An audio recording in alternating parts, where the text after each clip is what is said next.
যদি এই 4 দলীয় ঐক্যজোট ক্ষমতা যেতে পারে, তিনি বলছেন তার সরকার থেকে আরো আমাদের জন্য উন্নয়নমূলক কাজ ইনশাল্লাহ করে দিবে। আর রাস্তাঘাট বিশেষ করে আমাদের এই রাস্তা তো আমরা মাঠে থেকে আসতে আমি বিশেষ করে সবসময় ঢাকার দিকে যোগাযোগ বেশি করতাম। আমাদের অনেক সময় আমরা গামছা পরেও এই রাস্তাঘাটগুলো ইয়ার অভাবে ছিল, এখন তো পাকা হয়ে গেছে, আমরা খুব সহজেই এখানে পৌঁছতে পারি। বহুত কাজ করছেন হিসাবে, এই এমপির মতো কেউ কোনো এমপি এত কাজ করে না। বহুত কাজ করছে, তিনি টিনে করে আছে, অন্য এই বিল্ডিং করছে, তারপরে রাস্তাঘাট সবে মজবুরি করছে। আমাদের খুবই কাজ করছে, রাস্তাঘাট করছে, আমাদের স্কুল করে দিছে, গোমতির বাদ করছে, তারপরে বন্যার সময় ত্রাণ সামগ্রী দিছে, আমাদের কাপড় দিছে, টাকা দিছে, তারপর চাউল দিছে, খুবই সহযোগিতা।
উনি বলেছেন যে সবকিছু বিনিময়ে আমি একটা জিনিস আমি করতে চাই, সেটা হলো রেজাল্ট।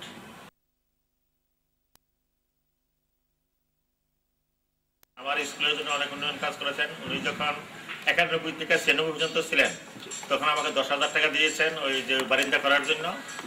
তারপরে একটা কম্পিউটার দিয়েছেন। এরপরে 2001 তখন আমি বিল্ডিং পাইছি, দোতলা বিল্ডিং পাইছি আমি।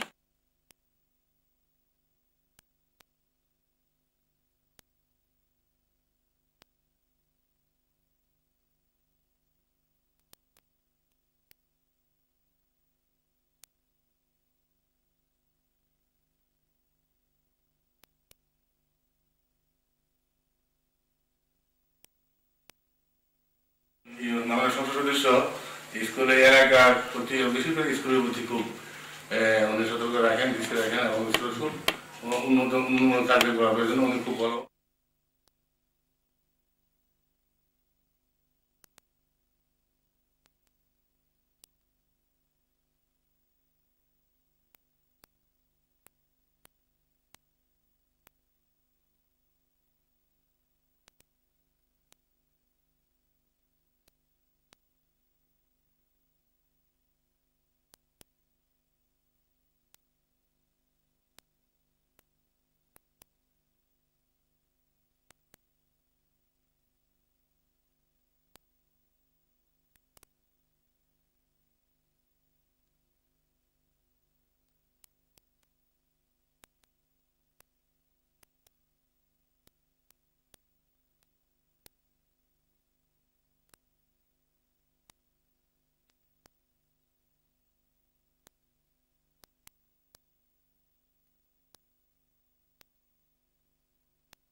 2001 সাল থেকে 2007 সালের মাঝামাঝি পর্যন্ত 2006 সালের মাঝামাঝি পর্যন্ত যে উন্নয়ন কর্মকাণ্ড দেবিদ্বারে করা হয়েছে, ব্রিজ, কালভার্ট, স্কুল, বিদ্যুতায়ন, মসজিদ মাদ্রাসার উন্নয়ন, রাস্তাঘাটের পাকাকরণ, সেটা অভূতপূর্ব।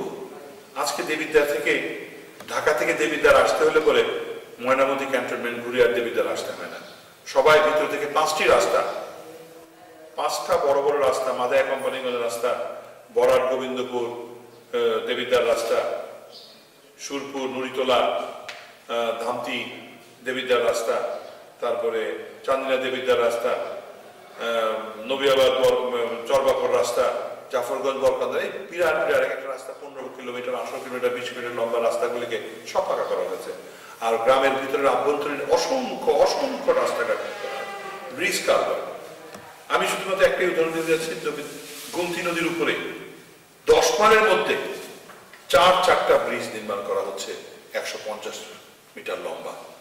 বাংলাদেশের কোনো জায়গায় বোধ এইভাবে একটা থানার 2টা অংশকে এভাবে ব্রিজ, এইভাবে নদীর এপারে এপারে এতগুলি ব্রিজ দিয়ে সংযোগ করা হয়নি। এগুলি সবই করা হয়েছে শুধুমাত্র মানুষের আর্থসামাজিক উন্নয়নের জন্য। রাস্তাঘাট, পাকাঘাট এবং ব্রিজ খেলবারের আমি যদি উদ্বোধন করতে যেতাম কিংবা তার ভিত্তিপ্রস্তর স্থাপন করতে যেতাম, তাহলে আমার আগামী 10 বছর লাগবে শুধুমাত্র এই ভিত্তিপ্রস্তর এবং এই উদ্বোধন করতে হলে পরে। অসংখ্য উন্নয়ন কর্মকাণ্ড হয়েছে, সেটা তারা উপলব্ধি করতে পেরেছে যে এই ধারাকে অব্যাহত রাখতে পারলে পরেই আগামী 5 বছরের মধ্যে দেবিদ্বারে একটা স্বয়ংসম্পূর্ণ উপজেলা তৈরি হবে। 2005 সালে করেছি বিহার মন্ডল শহীদ জিয়া বালিকা বিদ্যালয়, বড়শালগড় দেশনেত্রী বেগম খালেদা জিয়া প্রাথমিক বিদ্যালয়, বালিকা বিদ্যালয়, এগুলি সবই করা হয়েছে মেয়েদের উন্নয়ন সাধনের জন্য। আর স্কুল প্রতিষ্ঠান এমন কোনো হাই স্কুল নাই যেখানে নতুন ভবন নির্মাণ করা হয়নি। ছেলেদের জন্য আমি রাজামের একটি অত্যাধুনিক রাজামের ইঞ্জিনিয়ার মঞ্জুর হাসান মুন্সি আদর্শ কলেজ প্রতিষ্ঠা করেছি এবং অসংখ্য স্কুল কলেজ এখন বা দেবিদ্বারে হয়েছে। মেয়েরা বিশেষ করে তার খাতিরে এখন মেয়েরা, এই দেবিদ্বারের মেয়েরা অনেক বেশি উচ্চশিক্ষিত হচ্ছে। তার প্রমাণ হলো মেয়েরা এখানে MA পড়ে, অনার্স পড়ে এবং তারা বিভিন্ন কর্মকাণ্ডে সহজভাবে অংশগ্রহণ করবে। যুব সমাজ এতটুকু অধপতন দেশে হয়েছে বাংলাদেশ, তথা সেটাকে থেকে মুক্তি পাওয়ার জন্য আজকে দেবিদ্বারে একটা অত্যাধুনিক দেবিদ্বার মাজেদা হাসান মুন্সি গণপাঠাগার তৈরি করা হয়েছে। অত্র অঞ্চলে যুবকরা, বৃদ্ধরা, শিক্ষকরা, ছাত্রছাত্রীরা নিয়মিত এই পৌর গণপাঠাগারে এসে বিভিন্ন ধরনের বই নিয়ে পড়াশোনা করে এবং এতে দেবিদ্বার অঞ্চলের শিক্ষার যে মান উন্নয়ন হয়েছে তারই একটা উদাহরণস্বরূপ এটা দেখা যেতে পারে। এবং আমরা আশা করছি আগামী সরকার যদি আমরা আসতে পারি, প্রতিটি ইউনিয়নই আমরা এরকম একটি করে গণপাঠাগার তৈরি করার ব্যবস্থা করব এবং একটা মোবাইল পাঠাগার তৈরি করারও আমি ব্যবস্থা করবো ইনশাআল্লাহ। আর স্বাস্থ্য খাতের কথা বলতে গেলে দেবিদ্বারে একটা চমকপ্রদ উন্নয়ন হয়েছে। 31 শয্যা বিশিষ্ট হসপিটালকে 50 শয্যায় পরিণত করা হয়েছে। 3টি ফ্যামিলি প্ল্যানিং সেন্টার তৈরি করা হয়েছে, আগে 5টি ছিল। এবং স্বাস্থ্য খাতে অন্যান্য উপজেলায় যে কমপ্লেইন থাকে যে ডাক্তাররা থাকে না, দেবিদ্বারে এটা খুব ব্যতিক্রম হয়েছে। সুবিচার এবং সুশাসন প্রতিষ্ঠার জন্য সেই 91 সালে যে আমি ওয়াদা করেছিলাম সন্ত্রাসকে মুক্ত করব, সন্ত্রাস মুক্ত করব, মাদক মুক্ত করব, সুদ মুক্ত করব, সুদের ব্যবসা, দাদন ব্যবসা গ্রামে গঞ্জে যা ছিল, যাতে গ্রামের মানুষেরা যেভাবে সেই দাদনদারদের কাছে জিম্মি হয়ে গেছিল, আজকে দেবিদ্বারের 90% দাদনদার উৎখাত হয়ে গেছে। এখন আর কাউকে, গ্রামের গরিব মানুষকে দাদনের বিনিময়ে টাকা ধার করতে হয় না। এটা কিন্তু একটা বিরাট অ্যাচিভমেন্ট হয়েছে এই বিগত 16টি বছরে বাংলাদেশ জাতীয় নেতৃত্বে এবং আমার নেতৃত্বে এইখানে এটা হয়েছে। এই অদ্ভুত সুন্দর মসজিদ তৈরি করে দেবিদ্বারকে আজকে বাংলাদেশের মানচিত্রের মধ্যে একটা স্থান করে নেওয়া হয়েছে। ঠিক সেরকম অনেক সুন্দর সুন্দর মসজিদ দেবিদ্বারে তৈরি করা হচ্ছে, মাদ্রাসা করা হচ্ছে, অসংখ্য অসংখ্য। এই সমস্ত ধর্মীয় প্রতিষ্ঠানে আগেও সাহায্য করা হয়েছে, এখনো করা হচ্ছে।